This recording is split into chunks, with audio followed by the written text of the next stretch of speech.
ریاکاری کے ڈر سے نیکی کو چھوڑنا۔ میں نے آپ کو بتایا کہ کچھ لوگ دوسری ایکسٹریم پہ جا کے کیا کرتے ہیں، بچتے ہوئے اتنی ایکسٹریم پہ چلے جاتے ہیں کہ وہ نیکی کے کام ہی چھوڑ دیتے ہیں۔ یہ بھی ریاکاری کی ایک قسم ہے۔ کیوں؟ کیونکہ آپ نے کسی غیر اللہ کی وجہ سے ایک عمل کو چھوڑ دیا۔ جس طرح، کیونکہ ریاکاری کا جو اطلاق ہے، ریاکاری کا جو کانسیپٹ ہے، وہ صرف ایکشنز کرنے پر اپلائی نہیں ہوتا بلکہ ایکشنز چھوڑنے پر بھی اپلائی ہوتا ہے۔ جیسا کہ برے کام، ایک بندہ مثال کے طور پہ بہت برے کام کرتا ہے لیکن لوگوں کے سامنے وہ نہیں کرتا، لوگوں کو دکھاوے کے سامنے، لوگوں کے سامنے بڑا نیک بن جاتا ہے، تو obviously یہ بھی ریاکاری ہے۔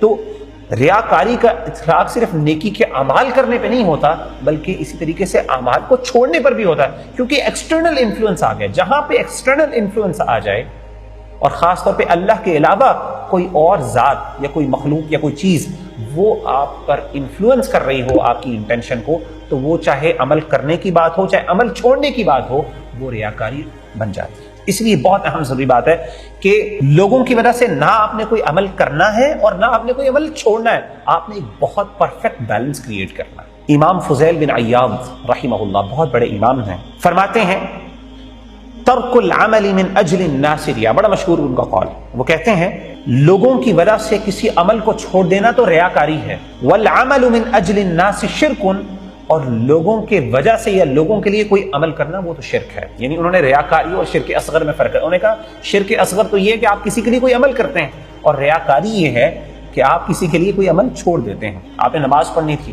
آپ اچھی نماز پڑھتے ہیں، یا پھر ایک دم آپ کے خیال میں آیا کہ میں نے آج اچھی نماز پڑھنی ہے، آپ کا دوست آ گیا، آپ نے کہا نہیں میں اس کو دکھاؤں گا، اگر میں نے اچھی پڑھی تو یہ ریاکاری ہو جائے گی، میں اچھی نماز نہیں پڑھوں گا، یا میں نماز پڑھتا ہی نہیں، میں نماز چھوڑ دیتا ہوں، تو یہ انہوں نے کہا یہ ریاکاری ہے۔ اور اگر آپ اس کے لیے پڑھیں گے تو وہ شرک ہے۔ پھر فرمایا والاخلاص ان يعافيك منهما، اخلاص یہ ہے کہ آپ اپنے آپ کو ان دونوں سے محفوظ کرتے ہیں۔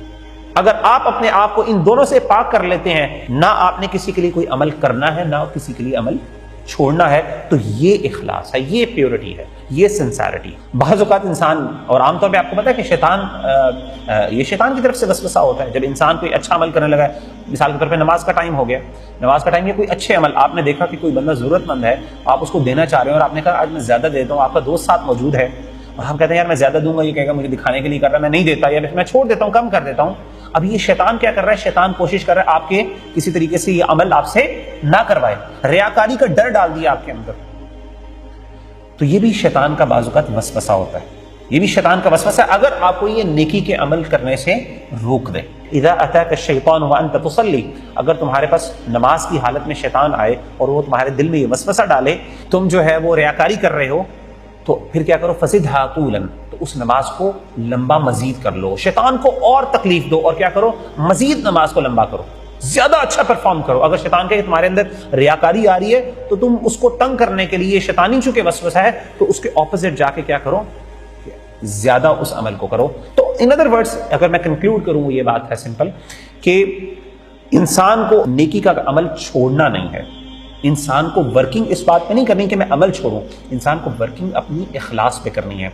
آپ اگر مثال کے طور پہ آپ کا دوست آ جاتا ہے یا کوئی بندہ نیکی، آپ کے فرینڈز آ جاتے ہیں، بردرز ان اسلام، آپ کسی دعویٰ آرگنائزیشن میں ہیں، آپ سے نمازیں لیٹ ہو جاتی ہیں لیکن آپ ان کے پاس جاتے ہیں، تو آپ ان کے پاس جا کے ٹائم پہ، اگر فرض کریں نماز کا ٹائم ہو گیا اور آپ کہیں کہ میں ٹائم پہ نماز پڑھتا ہوں، اور آپ عام طور پہ نہیں پڑھتے، اور اگر آپ کے شیطان دل میں یہ وسوسہ ڈالتا ہے کہ تم تو کبھی شیطان نماز ٹائم پہ نہیں پڑھتے لیکن اپنے بھائیوں کی وجہ سے کہ کہیں یہ نہ دیکھ لیں کہ وہ نمازی یہ ٹائم پہ نماز پڑھنے والا نہیں ہے، تو شیطان تمہارے دل میں اگر یہ وسوسہ ڈال دیتا ہے تو یہ شیطانی وسوسہ ہے، اس کو تم اگنور کرو، بلکہ ایٹ دا سیم ٹائم کیا کرو؟ اپنی نیت کو خالص کرو اللہ کے لیے، اور اللہ کے ساتھ یہ عزم کرو اور کوشش کرو اور یہ عہد کرو کہ اللہ مجھے توفیق دے، اور کوشش کرو کہ بعد میں جا کے گھر میں بھی ٹائم پہ نماز پڑھنے کی کوشش۔